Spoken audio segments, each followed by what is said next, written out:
think in any job, doctor, lawyer, anything, you have to be the shining light in that situation. You really have to be an example of Christ. You have to walk with Exactly. Christ. And I think Christ didn't walk with more holy rollers. Christ had murderers, he had rapists, he had people of all spectrum. And I think it's important to go out there and know who you are. All right, we should all be recording. Yep, my mic sounds pretty good. We'll Check talk real one, quick. two. Yeah, you sound good. Alrighty, y'all. Welcome back to another episode of the Worship Tone. Today, I get to sit down with one of the greatest bass players. I'm a little biased, but that I know, Mr. Oh Will man, you're too nice. Birckhead. Man, the list goes on of the people he's played for. Some of the big Christian artists that he's played for is Matt Redman, B.J. Putnam, Adam Rainey, Marvin Sapp, Israel Houghton. You can look Will up and do more research on him, but he's legit. Will, how are you? Man, I'm great, man. Thank you for having me on the show, man. Oh, If I'm in the thank room, I you. always got a lot to say. Always got a lot to say. So thanks for letting me expel all my thoughts and on this channel, man. I really appreciate it. Yes, sir. Thanks for even coming on. I know it's been a little bit of we've been going back and forth trying to work this episode Definitely. out. So it's Definitely. been a pleasure to have you come on here. Absolutely. All right, Will. Well, I guess we can just jump right into it. Today, I want to talk about all things bass. You are the Hmm. master of that, I would say. Man, So I thank you. guess if you can enlighten us pretty much, obviously, you play both sectors of, if you will just say it's secular music and worship music. Hmm. But how do you, I guess we just jump right into it. How do you sit in a worship band? How do you let other guys, be heard? I'm gonna kind of throw you a bunch of questions here, and I'll let you It's just fine. I'm take it for ready. a spin. But setting up your tone, different things like that. Just take it away, Will. Yeah, well, first of all, I'm a bass player. I was actually a trumpet player originally. I think a lot of people Okay. don't know that, man. I started playing trumpet in the fifth grade and I Heck played yeah. all the way up until college. I actually marched HBCU at Morgan State University. Yes, I did the whole Okay. marching band, the whole drumline thing. You seen Yep. drumline? Yes, I did all of that. But I actually got into bass when I went to high school. I went to high school at Milford Mill Academy and I had joined the jazz band and I met a guy named Mario Turner. I had never seen a bass, never heard a bass live or anything else like that, but we were playing the song called Freedom at Midnight. And I'll Okay. never forget, I walked in there and the drummer and the bass player got a solo. And I was like, oh my God, I've never seen a bass slap before in my life or anything. Like, what is that instrument? What is that? So that sparked my interest. Actually, Mario Turner, the first bass player that ever inspired me to play bass. I always credit him for, if there was no Mario Turner, there would be no William Birckhead. So I always credit him for my first inspiration on bass. Heck yeah. And so that Christmas, I was like, my dad was like, hey, so you want to play bass? My dad got me a cheap $100 P bass. Terrible. Setup was like this high. Strings were like this high off of the thing. Yeah. But Yeah. I Yeah. played that thing out like it was crazy. I didn't know how to set it up. My intonation was probably terrible. But the one thing that always got me by was my ear. Okay. So within a year, I was pretty proficient, to be able to play songs. And my dad, oh, he said this one thing.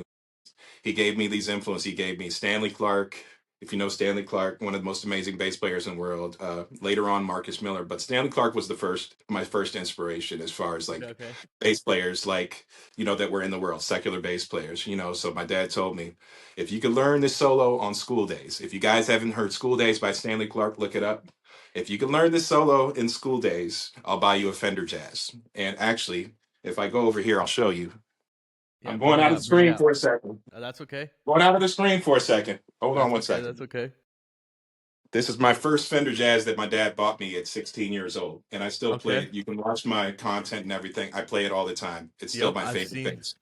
I've You've seen seen this that one a million times. a I million think it was times. like 1991, probably Mexican Fender Jazz, and it plays like a dream. It just feels like home.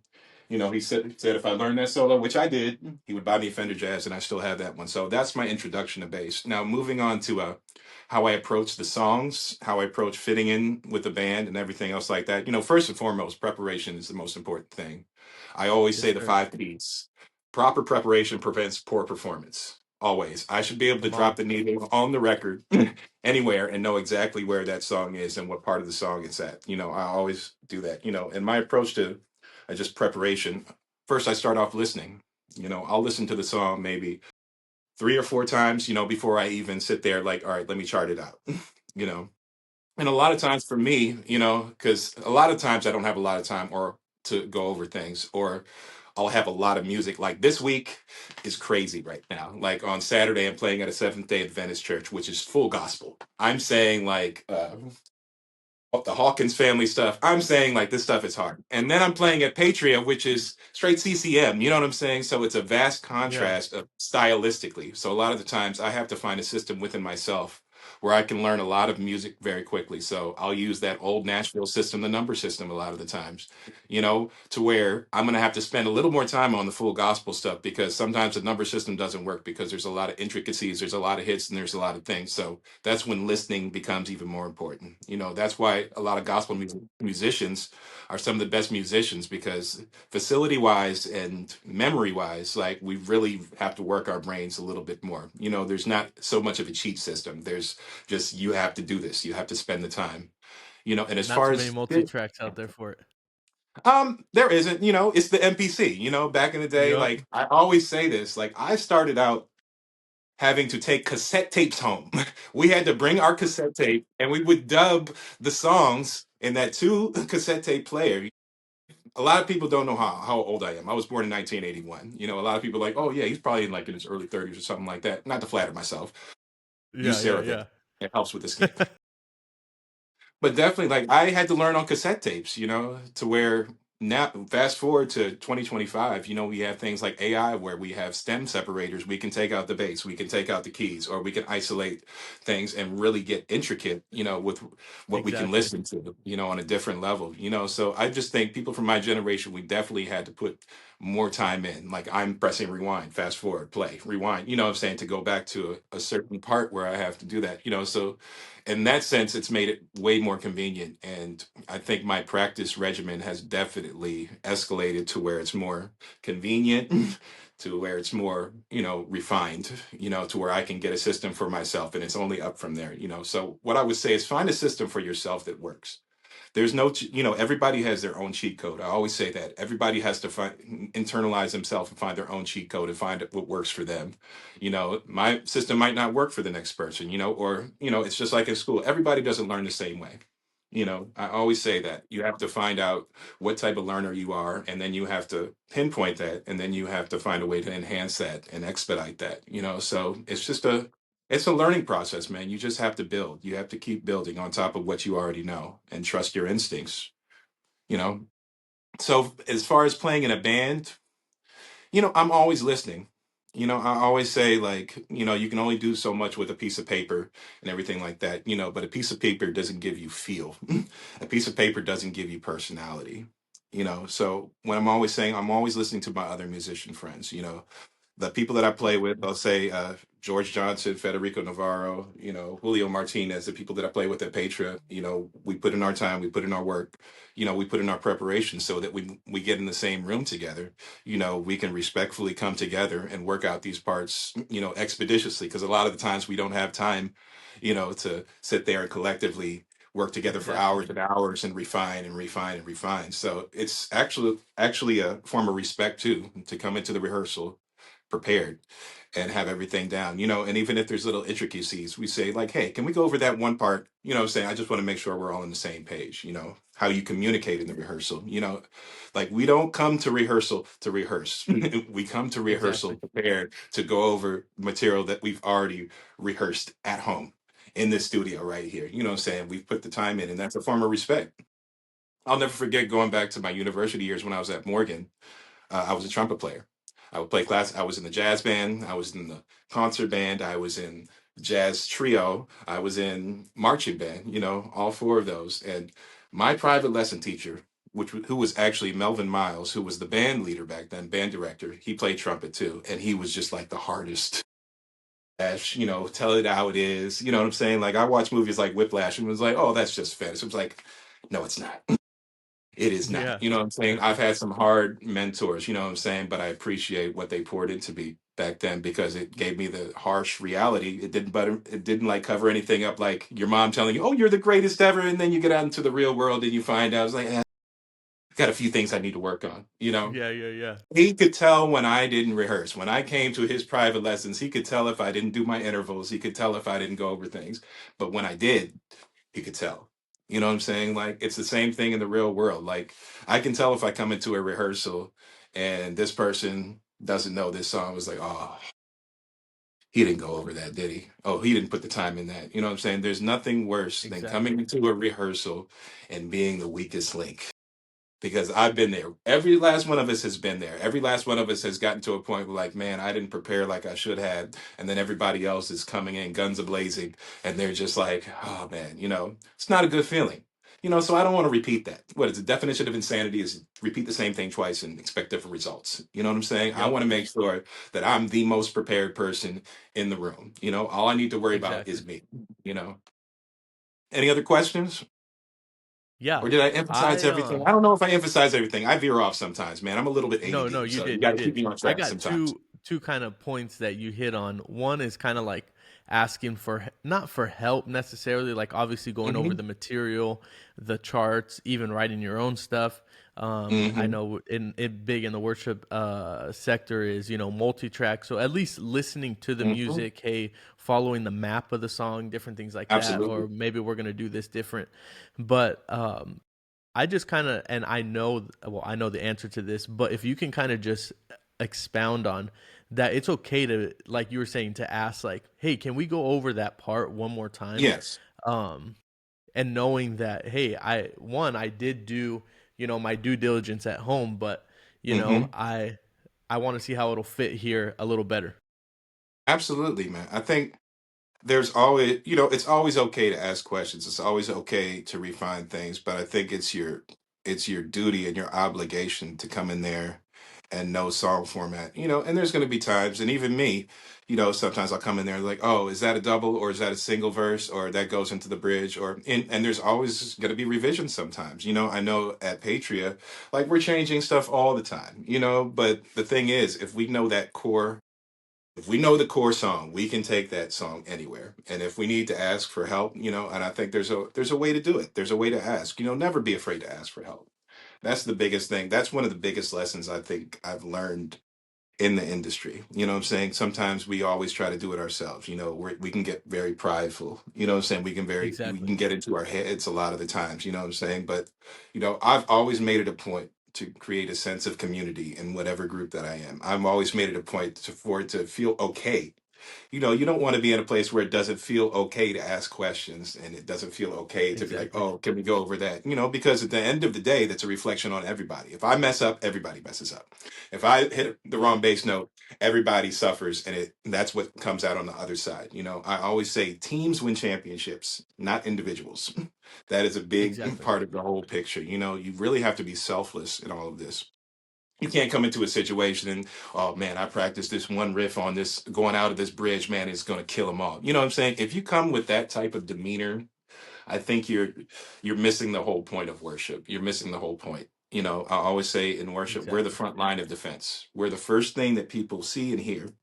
And if the preparation is not up to the standard, a lot of people won't come back to a church that doesn't have good music. I'm not putting preaching and music in they can Exactly. synonymously exist. They can coexist together, because go back to my point. Teams win championships, not individuals, So I'm Yep. saying things like production, lighting, the greeters, the people that set up the chairs. No one Exactly. section is greater than the other. All of these things have to coexist and come together in a respectful way in order to enhance the church. I think that's always, the case. And I've been playing in church, I'll tell you, since I started, since 16 years Yep. old, so I've been through many different denominations, many different experiences, many different people, and I think the biggest thing that gets away in the church is people's free will. Or Yep. I think that's a big thing. It's people, and it's like people in the situation, and that's in the church and outside of the church, and I think it's really important to build a strong team of good people kind-hearted people, accepting people, people that can go into different rooms and operate anywhere. That's a really big thing, because one bad apple can spoil the bunch. These phrases aren't just phrases for no reason, and it's like the music is so easy. I always say that the music is only 10% of the equation, because once you can play, once you have that passion, the other side is like, all right, how's the hang? How do I act around this person? How do I do this? And I always say, you need to be yourself in every situation, because if you come in thinking that you have to act A, B, and C, then you have to keep that up for the rest of the time, and you'll never be Exactly. comfortable.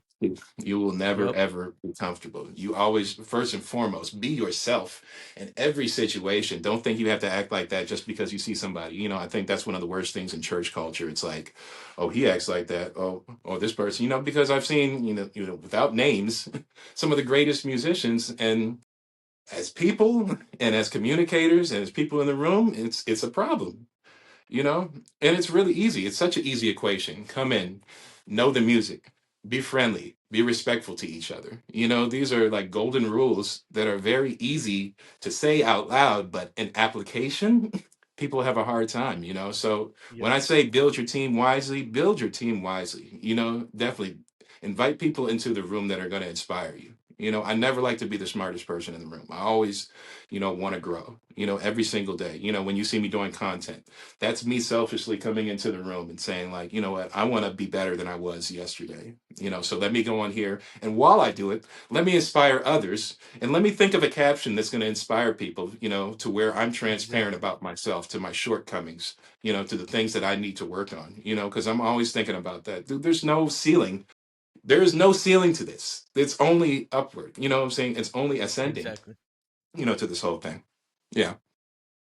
But we can move on. I Now, think Will. I think I probably veered off like I always do. No, Like no, I no, tell no, you, I'm a no, little no. bit This is ADD. great. you This know. is great. This is great. Okay. Now, what do you like talking to bass players? Obviously, let's say even if I was playing bass, let's say I play bass for Hmm. 6 months or whatever, and I Hmm. feel that I've, like you said, we went up, now I plateaued. What do you say to the bass players, the musicians, to well, I more to the bass players, but how do they break out of that and to keep going? Um, you know what? I've been there. I've definitely been to a place where I just didn't, and I'll be very transparent. I didn't know how to rehearse for a long time. I didn't understand like the procedure. I didn't figure out my cheat code for a long, long time. I would get the music, and then I'll get something, you'll get like the hardest gospel song ever, and I'm listening to it first glance, and I'm just defeated. I'm absolutely defeated. I don't know how to tackle this at all. I don't understand how to do this. I say you Exactly. really have to find a system. Like this is going back to what I said before. You have to find a system for yourself. So like I said, like you really have to, you are what you eat. What you put into your body, and the music that you listen to, and the people that you hang around. You really Exactly. are what you eat. So what I say to that is, you always have to keep listening to people that are better than you. Listen to things that you think are unattainable, and just keep listening to them, and keep listening to them. And, let me find a video of this person, let me do this. You have to really keep inspiring yourself. And I will say, like, and I'll say it again, like, doing content creation is a level of accountability. I can look back at things that I did 3 years ago. It was like, man, yeah, I'm so much better than I was, 3 years ago. I can safely say that I'm a better bass player than I was 2 years ago, 1 year ago. You know what I'm saying? Exactly. Because of the consistency. If you don't give up, if you stay consistent, if you say like every morning I'm going to wake up and go to the gym, you know what I'm saying? You're going to be in much better shape than you were, what, a month ago, 2 months ago. If you tell yourself and you set yourself up, like, every morning I wake up, my wife goes to work. My wife is actually a teacher, so she's very, very organized. I'm the complete opposite, you know what I'm saying? But being around somebody like that, I'm going to start to develop some of those traits, some of those organizational traits. I'm going to reap the benefits of seeing what it is to be a consistent person. So Exactly. if you tell yourself, I'm going to wake up every morning and I'm going to learn a new song. I'm going to learn a new song from this person. Oh, that song is dope. I'm listening to television. Oh, what song is that? Oh, I'm going to go over that tomorrow. If you tell yourself, I'm going to figure out a system in order to keep myself inspired, you know, and to do that every morning at 6:30 to 8:30. I'm going to take this time, just like I'm taking time for my word. I'm going to wake up. at 6 o'clock in the morning, from 6 o'clock to 6:30, I'm going to read my word. You're going to be not more knowledgeable about the Bible. You're going to know Exactly. something else. You're going to figure something else out. Something else is going to be revealed to you. You know what I'm saying? This Yes, goes through sir. all applications of life. It's Yep. consistency will always win. Consistency will make you better than the day before. So Exactly. that's what I would say to that. Just be Yeah, that's consistent. awesome. Sit down with something, the music that you like, or ask somebody, hey, what do you listen to? Ask somebody that inspires you, like, hey, what did you listen to, to get you to this next level, or to get you better at this, or get you better at slapping, or to get you better at fingerstyle. Like, oh, if you're listening to, if you want to be a better slapper, listen to Marcus Miller. If you want to play fingerstyle, oh, listen to Jaco Pastorius. Or you want to do this, what I'm saying? Figure out those moguls, those people that inspired that style. We have the internet. You can put it right in Chat GPT. You Exactly. can put it anywhere. You can figure out anything that you want. Back in the day it was a little harder. I had to order a Hudson video and then wait 6 weeks to get that. And then I had to rewind, fast forward. You know what I'm saying? Like, the application is out there. YouTube is out there. The information is always out there right now. So more than ever, we're in a time where we have accessibility to anything that we want. Any question that we want answered, we can literally go in Google and just type it there. We can go in Chat GPT and write it in a prompt. If we want like a schedule, a list, or we want our cheat code, Chat GPT can just write it for us. But it's up to us. Exactly. These things, this technology, all of this stuff is just a tool. You know what I'm saying? But it's how you use it. People Exactly. say, "Oh, is this is AI positive or negative or anything?" Well, it's like, no, it's a neutral entity that exists, that can provide a service for you. But it's up to us to type the prompt in. It's up to us to access that. It's up to us to open our Bible and actually read and actually figure these things out. There's like, this is cross-platform application of life in general. And I think if you stick to these core values, they're very simple core values. This goes back to what I said in the beginning of the podcast. If you stick to these core values just in life and placing these things in different applications in your life, you will thrive. No questions asked, but it takes us to take the first step. You have to step out on faith and say, I'm going to do this. I'm going to do A, B, and C. My goal is D, E, and F, and Yep. you'll get there. Trust me. Exactly. Now, Will, tell us a little bit what you got behind you. Yeah, so this has been my setup, and this is in my two-bedroom apartment. I live in Rancho Cucamonga. You know, it's small, it's meek, but I know everything in it. I understand how the speakers are working. I have some JBL 308s. Then I have some, I think these are 205Ls or something like this. I use these 208s a lot more than I use these. I'll use these if I want to listen to a pair of crappy speakers and see how they sound in a system or something like that, because they're very flat in response. But I have, let me see if I can bring this up. This is my pedal board setup right here. So if you guys are interested in my signal flow, Yes, we are. everybody's always asking, this is my cheat code. I don't mind giving out access. In my generation, gatekeeping was the way to go. If you know what I mean. Like, you ain't gonna take my job, you're gonna take this, whatever. But so I'm going into my tuner, the Dario tuner, my MXR compressor. Now, this is like, if you're familiar with an 1176, one of the most classic compressors. This one very musically, you know, colors the bass and compresses the bass in a very transparent and musical way. I love it. And how do you And then run if you that one? guys are from the, oh yeah, you got to check this one out, man. If you're a bass player, I highly recommend, because actually you can see the gain reduction. If you go in Gotcha. there, it's very simple. You got your input volume. I think that's what it is. I'm trying to do this in reverse. Your Sorry. output volume, your ratio, and you have your attack. What is this? Your release and attack. Your standard compressor. Then I'll send it through my MXR bass synth. And now I've been using this a whole lot. If you guys follow me, I've been a Yep. big advocate for MXR, and I've been using their stuff for years and years. I don't use stuff I don't like. I don't use it if they just give it to me free. You know what I'm saying? If they give it to me for free and then I end up not liking it, or I don't use it. I don't want to compromise my integrity and my sound. But this has been a real game changer. I can get any type of Moog sound, any type of MS 2000, any type of synth based sound, I can access out of this, and if you guys want to check it out, you can see more on my channel. I run it into another bass octave. I like to use the octave sometimes when I'm doing like little hits or things here and there. I like to use it very musically. It's not one of those things that I'm just going to have on from start to finish on a song. You know what I'm saying? It's going to be in application to the song. Now I have my tap, and what this does, it changes my patches to the MXR bass in. I have 8 different patch selectors in here, so I can scroll through that, and I don't have to hit this very, very tiny button over here to change the patch, if you know what I mean. Yeah. I can put that up there. It's very tiny, so this helps me do that. It scrolls through. Then I'm going to go to my actual secret weapon, which a lot of people don't know about. This was released back in 2010. This is an updated version, but the VT bass is basically an MPEG SVT in a box. And the magic right here is the character button. Now I can turn this all the way to, I think this is the left. Is this the left? I don't know. Left and right, all the Yeah. way to this side, and it's all the way to the left, and it turns into a MPEG B15. And if you don't know about the old school B15, it was a flip top amp tube with 115.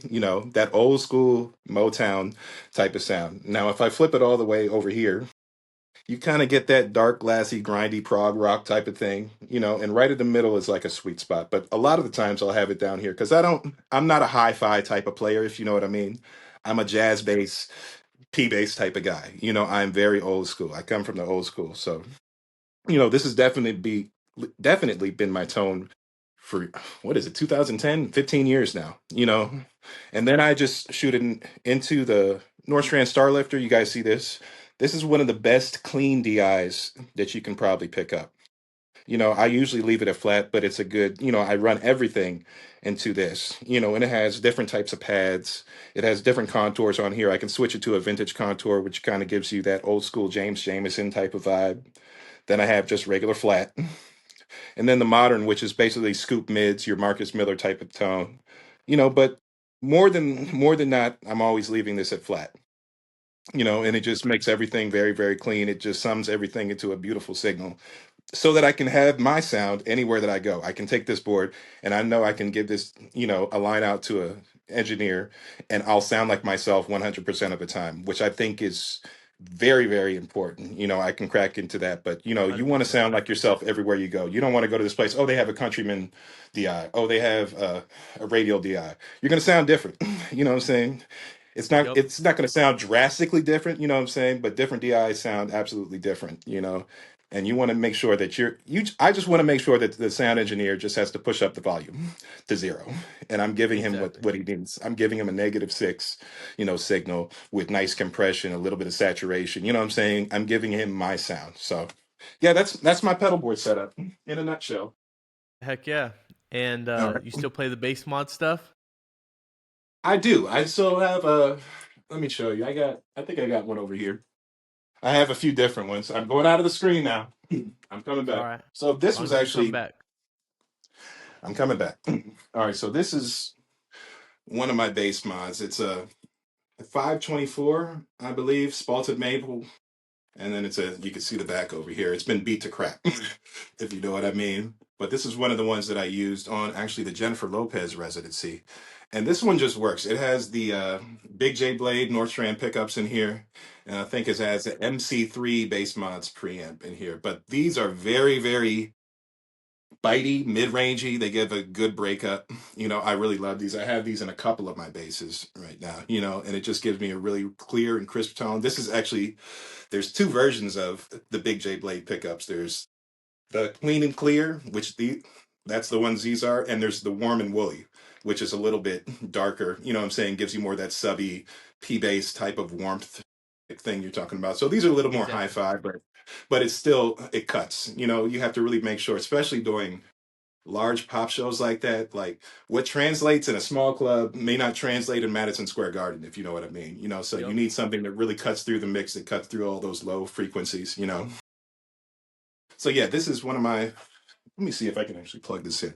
Do I have, I don't know if I have this plugged in. I'll tell you what, I'll show you another bass, one that actually made Will Birckhead, I'll say, or define my sound. This is one of my favorites. And you probably remember this one, my Lakeland.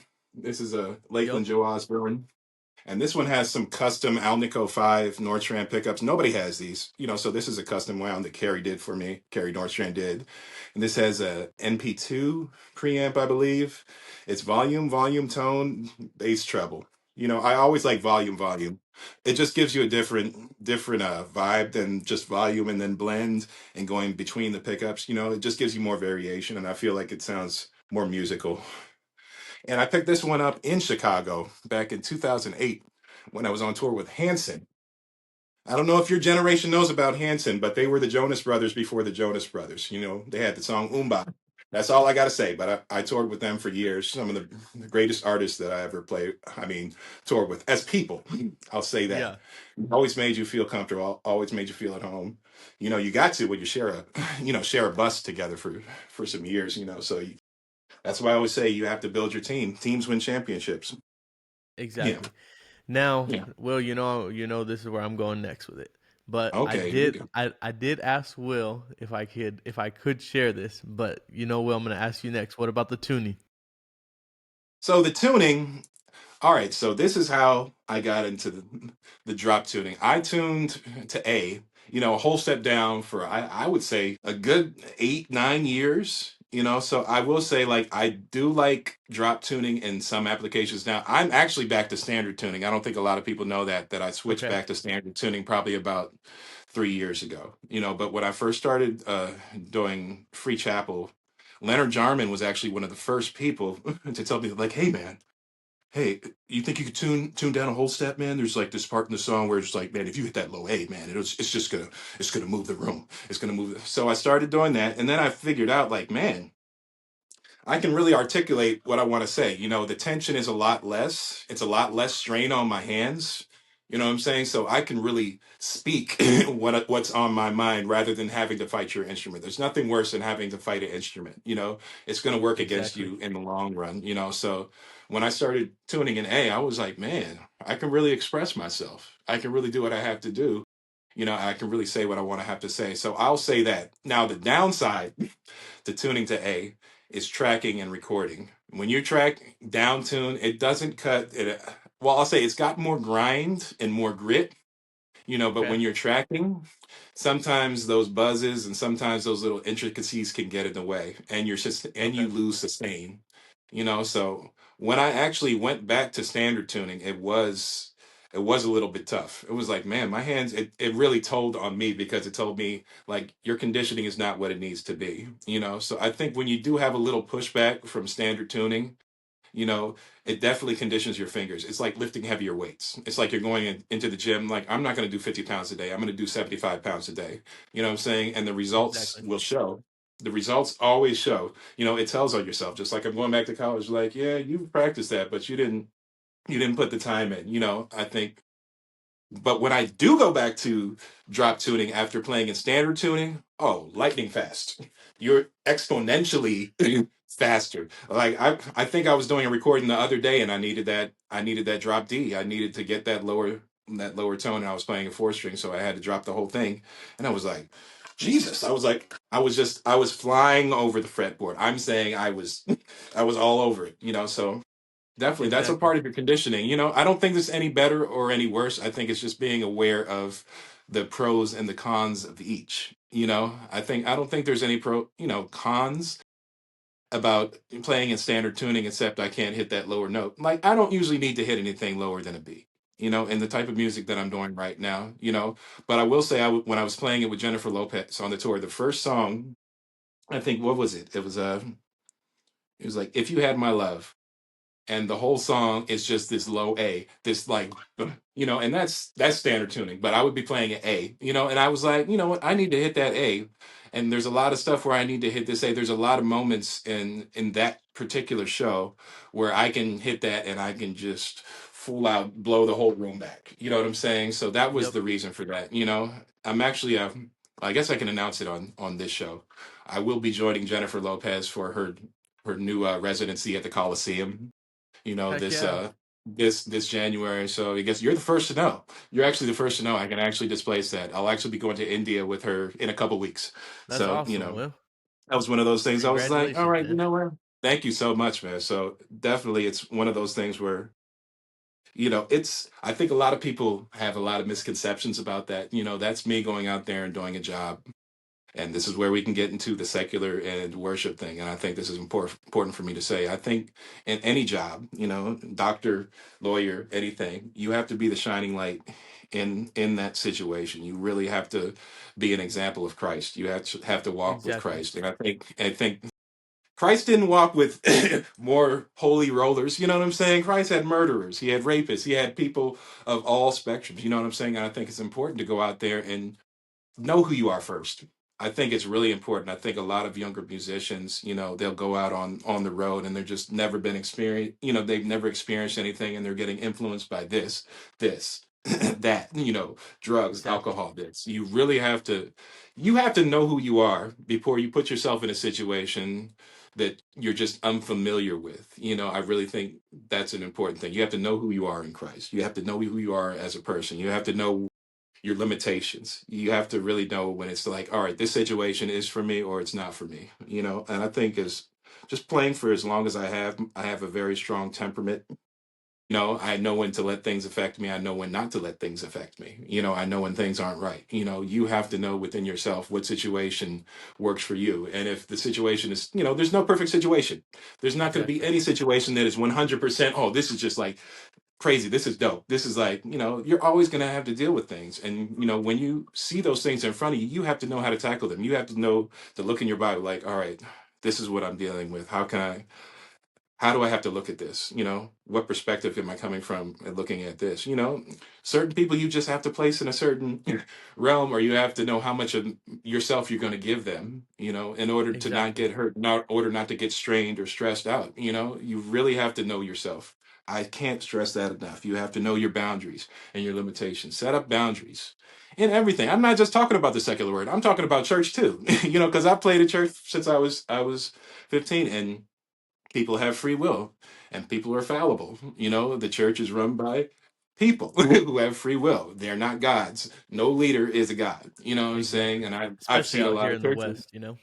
Yeah, most definitely, man. And I see a lot of people who would just work, oh, Pastor, I'll do anything for you, Pastor. I'll do this, I do that for you. You know what I'm saying? Like, and that's cool to respect. You should respect your pastors. They're your leaders, they're your spiritual leaders, but have your own relationship. You have to take time outside of church. If you're going into church and that's the only time that you're spending time with God, or the only time that you're praying, then you're missing the whole point of being a Exactly. Christian, Yep. So Yeah, that's I what I say really about think it. that just the aspect of even discernment and everything comes in with that space. And Yeah. like you were saying, even from secular to the Christian world, especially out here in the West, where I Mhm. feel, and that's kind of really why I started this platform. But a lot of people, Mhm. they chase the platform, they chase hey, look at me, I'm up Mhm. here, I'm up here, and it's sad to say, but I guess I'm running the show, so but Absolutely, it's man. No, but it's it's like like this is the main.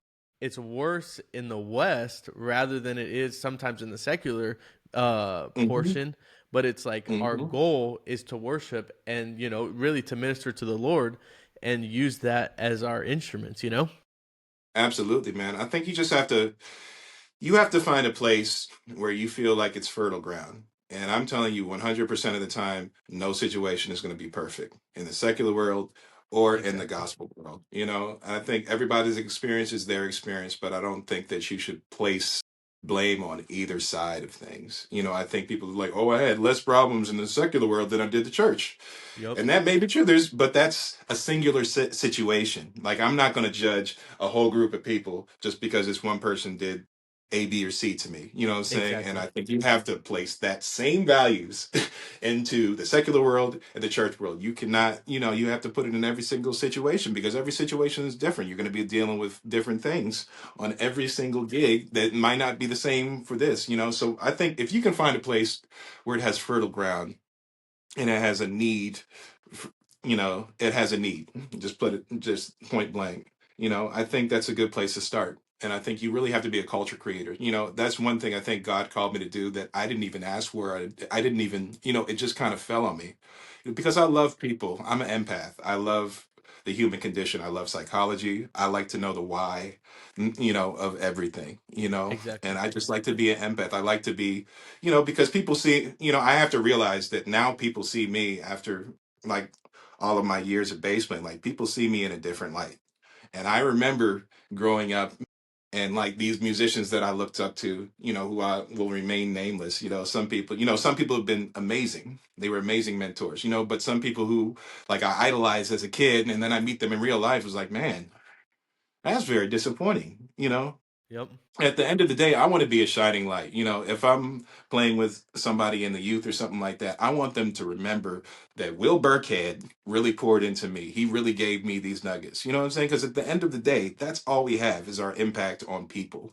That's Exactly. all we have. I really think it's important to be a shining light in these youth because if you act a certain way or you act non-favorable to these kids, they're going to remember that for the rest of their time. They're either going to resent that or they're either going to emulate that. I'm a So living what you put testament to out there, that, man. yeah, absolutely, man. Like, so you really have to pour in to these youth and try to figure out what's important. You really have to figure out what's important. I think one thing that we've been doing at Patria is this mentoring program at 3 o'clock. Every Saturday we've been calling youth in, and we just give them free lessons, free nuggets of information, and there's sometimes where we don't even pick up an instrument. And I'll just sit there and pour into them about the importance of certain things, or just, because a lot of the times, like you're saying, like, what's your system? As youth, I remember I was aimlessly like chasing information on the bass, and sometimes I didn't know which way to go. I didn't know how to format that. I didn't know how to create a cheat code for myself until way later in life. You know what I'm saying? So if I could Exactly. teach these kids, what I skipped over as a kid, now, think of like their growth, a year from now, 2 years from now, and even just a month or 2 months, and I've seen exponential growth in these kids. And, more than anything, you want to teach them great character. You want to teach them Exactly. how to treat people. You want to teach them how to work in a room with people. And I think that's the thing that we miss. You have people that are teaching scales. Like, let me tell you, I barely ever practice scales. I practice songs, and I think people always take this educated way of learning, which I feel is a little bit outdated. And I'm not saying not to do that and not go down that course, but everybody learns differently. I said that before. I said that previously, but everybody learns differently, and I learned the way that I learned, if you know what I mean. Like Exactly. the scholastic way was not the way for me. I think Yep. a lot of scholars get out there in the real world, and then it's a rude awakening when, like, oh, they didn't teach me this.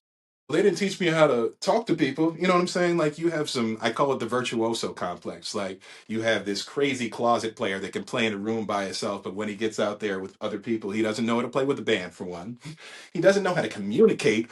And these are two of the most important things of the whole aspect of Munich is communication and knowing how to read a room and knowing how to communicate with different people in different rooms. Those are some of the most important things. You don't learn that. Maybe at Exactly. MI now, I don't know. You know what I'm saying? Like, maybe, I don't know.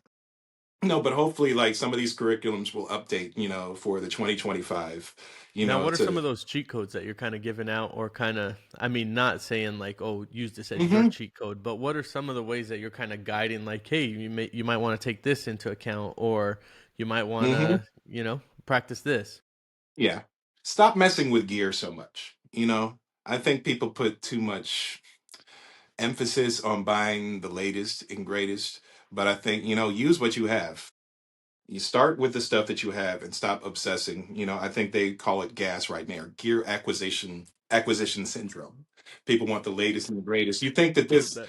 You think that this, yeah, gear acquisition syndrome. This is Yeah, like people have to get the latest and greatest, and they think that that gear is going to make them sound good. No, it's not going to make you sound good. It's just gonna enhance your insecurities and the things exactly. that you're not good at. You know what I'm saying? Like, oh, this compressor sounds great. It's like the cheat code. It's gonna make me sound like Marcus Miller. Like, no, it's not. You really got to put the time in. One of my cheat codes is like I don't really at this. I'm like, and I never really have practice scales like that. I listen more so to songs. Like, I'll say, like, I go through songs and I listen to song format. I listen to song structures. Like, I never really did do that, and I'm not saying not to practice scales or not to warm up or not to do things, because I do have my little warm ups and stuff that I'll do, but I don't do them often. I really don't. I practice song. I come in and say, I'm going to go over this because really me playing this song is what's going to get my fingers stronger. You know what I'm saying? Every single song is going to accentuate something else, or it's going to force me to go into a different realm where I'm going to have to work something that I'm not used to. So it's just putting the time in. It's being consistent. Like every single day, I'm probably learning songs.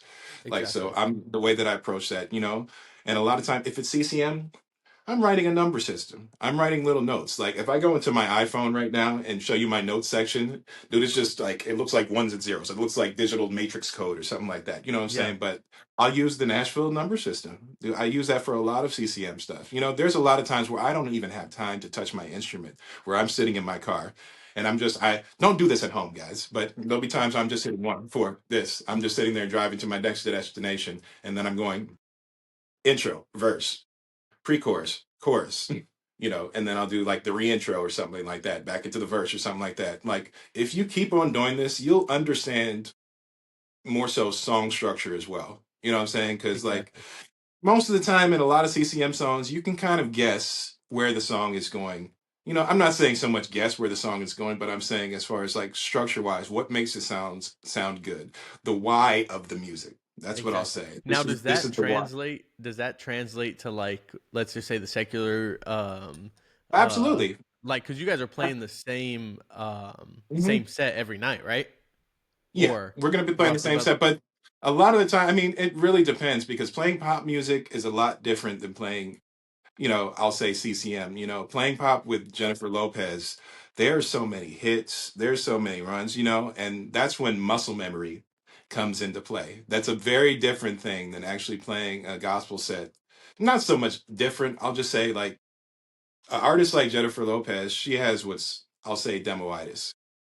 It's like they want to hear the same thing. And I'll tell you why. It's because playing with dancers is different from playing with singers. Because a lot of the time, those little attributes or those little hits is what they're choreographing. You know what I'm saying? They're choreographing like certain hits. So if I did something in a rehearsal or a lick or something like that, and then they give that demo track to the dancers, to rehearse to, they may have like made a choreographical move, to like just a bass riff that I was kind of just messing around with and was like, oh, they need to hear that every time now. So splitting up your mind to understanding that and understanding that approach and being selfless and saying, like, I'm just going to make sure that I hit this and I hit this the best way possible, is a different mentality than playing in the Kojic church or the AME church where you can just go crazy and you can do whatever you want, or going to, the CCM church where liberties here and there are cool, and I don't think it's any better or worse. I think it's a form of discipline. I love doing that. I love seeing, like, all right, let's see the percentage that I can have. It's like playing Guitar Hero.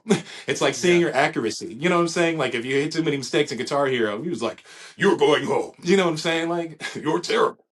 That type of thing. So I think all of these things in conjunction, make you a more well-rounded player. I don't think any situation is any better or any worse. It's just the mission at hand. And I think if you come into the situation like that, because there's a lot of people from the gospel world that come over to the CCM like, oh man, this is boring. Oh man, this is like, I don't like this. It was like, oh man, this is just like one fight. Like no, I actually love playing CCM music, man, because like I love, one, accessing the tone.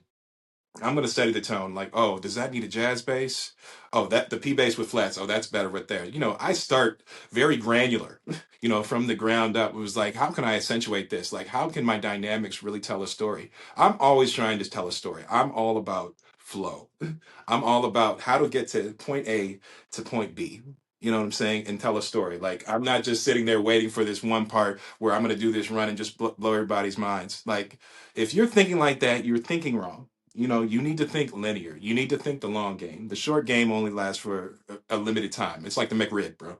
It may not it may not be it. You But know, like if you're thinking the long game, and this is the same way I think when I'm doing, a Jennifer Lopez or any pop gig for that matter. I'm always thinking the long game. I'm thinking tone. I'm thinking patches. I'm thinking execution. I'm thinking what will make me sit better with this man. Like if you're sitting there trying to get looks, you think you're gonna, I'm not the one that's gonna look at you. If you're doing this one lick or this one room, I'm not gonna look over for the face of approval. Like, let's try to do this as a team. Like, well, yep. I'm not gonna try to Kobe Bryant everything. Then we're gonna have the relationship like Shaq. and Kobe, if you know what I mean. Yep.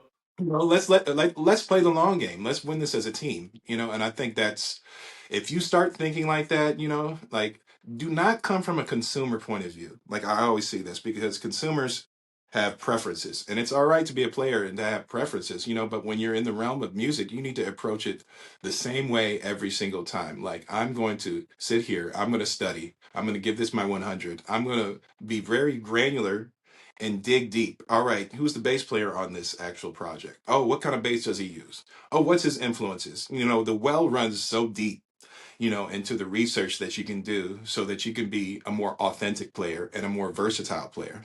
Like I'll tell you, when I first started with Jennifer, it was a huge challenge, man, because I didn't want to be known as the gospel bass player that plays Latin music, that tries to play Latin music, or I'm doing gospel runs and I'm doing, playing Latin music. I wanted to really dig deep and understand, the approach to playing a timbal, to playing a cumbia, to playing salsa. You know what I'm saying? Because at the end of the day, these things are going to make you a better, well-rounded and player. I mean, a better player, period. If you sit down there and you give the same intention that you did gospel music, or the same, the stuff that you actually like, can you think of how, there's no limit, there's no ceiling. I know I'm rambling here, but when I started that, like I had to break myself all the way down. It really felt like I was learning how I felt when I was learning gospel music for the first time, or the correct way, Yep. because I think it's really important to have those people to actually like, oh, hey, don't do that, do this. And I had good guys like Fausto Cuevas. He was the percussion player on that residency back in 2016.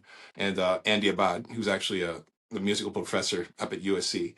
These guys actually broke me all the way down to build me up. I think the first couple days, I didn't even play bass. They gave me clave and they said, you're going to learn 3-2 and 2-3. You're not even going to play. You're just going to make sure that you keep the rhythm and you understand this, which goes back to my first point, listening.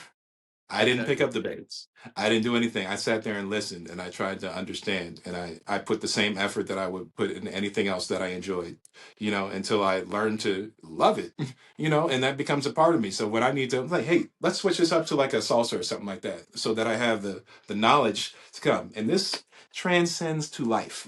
I could get Yep. very, very deep into this point. You know what I'm saying? But if we're looking at things at face value, if we're only coming with the knowledge that we bring to the table, then we will never grow as a person, as a musician, as a country, anything, Let me not get Exactly. canceled, but I'm just saying, if we actually came with this type of perspective, I think we would live in a much better world where people were a lot more empathetic, and people were a lot more, understanding. So, and that's Exactly. as deep Exactly. as I'll get with that. That's as deep as I'll get with that. Yes, sir.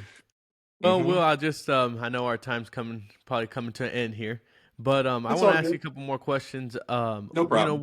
What is worship personally mean to you, like beyond the stage, beyond not the bass player, Will, but Yeah. just beyond I that. think I think it shows our human side. I think a lot of the times people look at us and they look at us at a different perspective, but not knowing that behind that mask of the stage and the lights and everything, that we go through our own internal struggles and our own internal battles. You know what I'm saying? I see it as fighting the enemy, fighting the devil, because every single day I'm fighting something. There may be like you know, you have blessings here and there, but and one thing I found in my career is the enemy attacks you, the more promotions that it gives you. The more promotions that it gives you in quote unquote life, the enemy will attack you even deeper and harder when you're making that transition, and I'm finding that now too. If you guys out there could pray, my dad just actually had, this is a very transparent moment for me. He had open heart surgery a couple weeks ago, and it's been very tough, and I think it's comfort. Like, we can't just pray and we can't just usher in the spirit when things are bad. And I think and this goes back to everything, it's being consistent. This goes back to everything I've been saying. It's being consistent in opening your word or praying or saying every morning, I'm going to wake up and do this. I think it's comfort. I think we can rest easy knowing that we have salvation, and that we have grace and that he's given us that gift of salvation. So I Exactly. think we have to I stand, I have to hold steady and knowing that God's in control all the time, Yes, and I sir. think we have to constantly remind ourselves, that, yeah, these guys are on the stage, are doing this, that, the other, but we're human. We're no different from anybody else. There's no celebrity that's above this person. There's no leader that's above this person. And I think that's where we can find common ground, is that we're all searching for the same thing. We all want the same thing. We want inner peace. We want knowledge. We want to know how to, you know, bring in God's people, but it becomes exhausting sometimes, man. Like we're the first front line of defense in any church. I Exactly. go back to that point, but at the same time, we have to think about ourselves sometimes. And it's not being selfish, it's being selfless, because I think we spend so much time being selfless that we miss that. So if I can encourage, musicians, don't chase the clout. I don't have to flex for anybody. I don't, I have nothing to prove to anybody. You know what I'm saying? Like, all I need to do is make sure that I get into heaven, make sure my family is taken care of, make sure that I have a covering over my house. And I think that's important. Like, you really have to be grounded into yourself, to make it through the other other side. I'll say that. And that's what I'm doing now. There's a lot of things in my life that aren't perfect right now. There's a lot of battles that I struggle with in life. I'm human. I have free will. You know what I'm saying? But where Exactly. I let my mind go is up to me. Where I let my mind drift, that's Exactly. absolutely why you have to keep praying. That's why you have to stay in your word. You have to find confirmation in the word, and it's in there. Whatever you're going through, it is in there. It's in that Bible. You have to really, definitely, like, just try to find some console in yourself. You have to put that in Exactly. yourself and be around like-minded people. I think your community is also important. I think your community is absolutely important. The people that support you, because I think the one thing that you'll find, there is no battle on this earth that is singular to just you. There is no battle on this earth. And I think a lot of time I find comfort in my community. I find comfort in my bandmates because we're all going through something. Every last one of us is going through something. So Exactly. I think I find comfort in the word, and I find comfort in community because you actually see it in application. A lot of time we're just reading this and I don't really understand this. And then you'll get that epiphany. It's like, oh, and this is just through experience, or it's through somebody else's experience, like where you can actually clearly see that battle and you can see the answer to that, and you can see how to use that word in your own life and how that will transpire. So I think that's comfort. That's very Exactly. comforting, you know. So yeah. Well, what's your dad's name? My dad's name is William Gerald Birckhead Jr. I'm actually the third. Really? I never knew that. Yes. Well, Yeah, if I'm the we third, could, man, man. if we as we close out, if we could just pray for your dad real quick. Absolutely. And Father, we just come to you right now, Lord, praying for Will Jr., Lord. And I pray for in the season that even his family and his son's going through right now, Father, that you would comfort them, Father. You would bring them peace, Lord. And I know, Lord, that you will bring them out of this season, Lord. We also pray for Will as he goes on to tour, Lord, that you would bless him in his coming and his going, Lord, that you would be with his wife, Father, be with his family. Lord, I pray that you would protect him and the bandmates the whole tour, to the production, to the venues, anywhere they go, Father. That you would go with them, Lord, and that you would put your just special hand on Will as he's a salt and light in the earth, Lord. We bless you, we honor you. In Jesus' name, I pray. Amen. Will, it's been a Amen, man. pleasure. Thank Thank you, you man. so Thank you for much. having me on here, man. I Uh, appreciate this, man. This was therapy for me as well. So definitely, man, to expel all this stuff that's on. And to many of you that don't know, me and Will, I've known Will since I don't know, since I was probably like 15 or 16, and just Hmm. such a great leader and influence in my life. I went from production to wanting to be in the band, and man, just Will was just welcomed me with open arms. And I could, just like you say, like you meet these great heroes. And I did an episode with Joe, and he I talked saw that. about just like playing with just with your heart and stuff like that. But Hmm. you meet these guys that are like you're there and you're like, man, they're just they're blowing out the water. And I guess as you Thanks, say, man. as I a really kid, it's appreciate it. like That's the goal, man. you Yeah. don't idolize him, but you're like, man, this guy is he's it. And I Thanks. remember one week I walk on stage, you're like, man, try my bass on. And it's like little things like that are like, man, this guy's legit on stage and off stage. And Yeah. to think 10 years later I'm doing an episode with you, it just it's a full circle, man, and it's really a pleasure. I'm honored, man. I'm really honored, man. That's the goal. I just want to pour into the next generation because at the end of the day, that's all we have left. And how do you want to be remembered? Do you want to be remembered as the guy that was like, yeah, he didn't even acknowledge me. He didn't even want to shake my hand. Or do you want to be the person that actually pours into the next generation? Because we're only here for a short time. Yep. We are here for the short time. So, man, I really appreciate that, man. And I'm glad, like, I didn't even realize that that I had that influence with you, that I was like, oh, here's the bass, so it really reminds me and it really puts things into perspective. So I wish you well on this podcast. I think it's an amazing thing that you're doing right now. And I think Thank you, that you Will. should keep it going. And I bless you, pray for Yes, you and your sir. family and everything great to happen to you.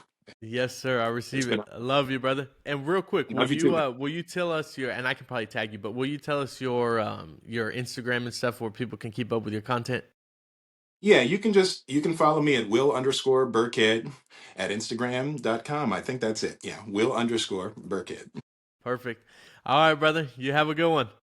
All right, take care. Be blessed. All righty.